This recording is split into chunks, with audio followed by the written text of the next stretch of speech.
Hey guys, welcome back to my blog. তো এখন থেকে আমি ব্লগটা স্টার্ট করছি। তো এখন সন্ধে হয়ে গেছে, তো সন্ধ্যে থেকে আজ ব্লগটা স্টার্ট করছি।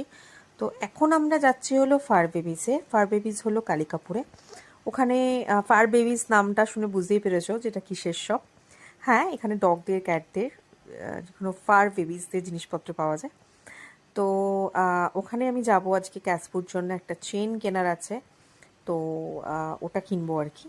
তো আমরা এসে গেছি ফায়ার বেবিসে, আর বাইরে কি ছোট্ট ছোট্ট মিষ্টি মিষ্টি ক্যাট বসে আছে। দেখো, এই ক্যাটগুলো ভীষণ ভালো, আর ওরাই ওদেরকে ক্যাট ফুড দেয় খেতে। এই যে নিচে রাখা আছে, ওরা এখানেই থাকেন, এখানেই খায়। ওরা ভীষণ কিউট। আর এই স্পেশালি এই ক্যাটটা তো সামনে গেলেই শুধু পায়ে পায়ে ঘুরঘুর করতে থাকবে। মানে ওকে ও বোঝাতে চেষ্টা করে যে আমাকে একটু আদর করো, আমাকে একটু আদর করো।